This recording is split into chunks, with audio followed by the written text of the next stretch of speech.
This week, Harley-Davidson announced this pretty special looking limited edition bike, the Lowrider El Diablo. It's the latest in their Icons collection, which takes some of the most famous models through the company's history and sort of recreates them with a limited run, individually numbered and only produced once. In fact, there are only going to be 2 Icons models launched each year, and so far we've just had the Electra Glide Revival, which has a beautiful 60s inspired look, but this El Diablo edition takes more of an 80s inspiration, and I think it looks pretty damn smart. But they don't come cheap, with the Electric Glide Revival starting at just shy of 28 grand, and the El Diablo reaching similar heights at 25,495. So can it possibly be worth it? Well, in this video, we'll go through all of the details and find out. So first up, the bike that it's based upon is of course the Lowrider ST, and in its most basic vivid black finish, you're looking at the best part of 20 grand. So that's the majority of the El Diablo's price, of course. I've been lucky enough to review it recently,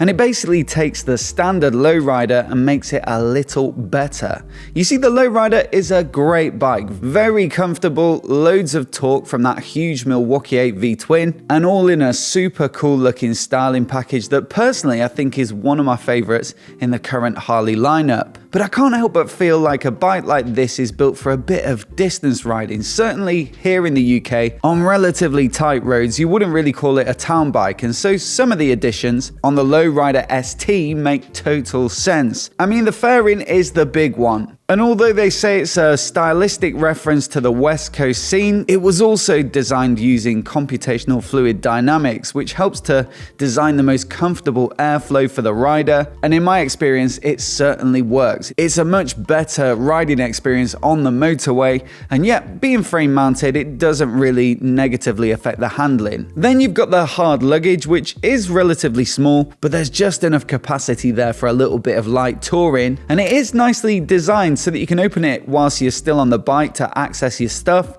and it's also got a little dampener so that they don't slam open. You can also take them off for a cleaner look if you're just out for the day, and it keeps the bike looking pretty tidy at the back end there. But perhaps the most satisfying improvement they made on the Lowrider ST is moving the Speedo off the tank, where it used to be pretty difficult to see at a quick glance, especially if you're wearing a full face helmet with a decent sized chin bar. It's now been relocated up to the handlebars, which makes it much easier for reading, and it's nicely integrated into the clamp, so it doesn't really ruin things from a styling perspective. So yeah, a great bike when it comes to that classic torquey American cruiser thing, just perhaps a bit muted in the finishing options. You've got the vivid black that I just mentioned, and then the other option is £440 on top to get you the gunship grey. Certainly looks cool, but I'd still put it in the fairly stealthy category. So I guess that's where this El Diablo limited edition comes in, with a much more eye-catching finish. Brad Richards, VP of Design and Creative Director at Harley-Davidson, says the Lowrider El Diablo is a modern expression of the iconic 1983 Harley-Davidson FXRT and a representation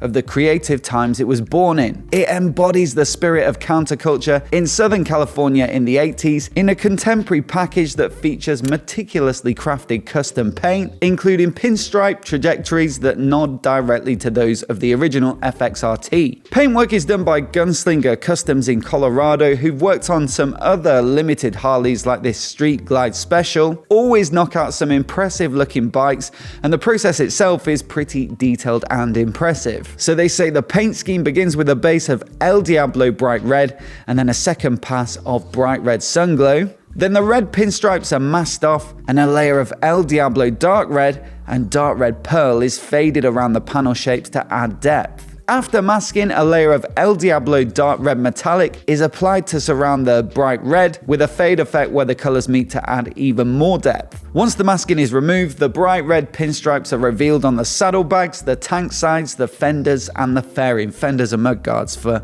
my UK audience. Pale gold pinstriping is then applied to the red panels, and then the El Diablo bright red sunglow is formulated with a tinted clear element to create a candy effect. Then you've got the black finish on the engine and the rest of the hardware, and they say that helps to highlight the specialness of the El Diablo paint job, and then the cast aluminium wheels that are finished in matte dark bronze. Same as the standard bike, those wheels I think, but they do fit perfectly here, and that is some paint job. But how much is it worth? Well, I think you'd certainly expect to pay at least a few grand for it, surely. Also on this limited edition, you get an upgraded high-performance audio system designed jointly by Harley and Rockford Fosgate. So there's a 250-watt amplifier that's mounted within the fairing, and they say it delivers crisp, clear sound quality at any volume. As for speakers, not only do you get a pair of 5.25-inch woofers mounted in the fairing there, but also a pair of tweeters to give you a little bit of top end. And then they say Bluetooth 4.2 provides a strong wireless connection to most devices with minimal compression, so you still get really good sound quality, and that means you can stream or play stored music from any device that connects to it. On top of that, you've got connectivity with the dedicated mobile app, and that gives you a whole bunch of features like automatic volume control, so of course it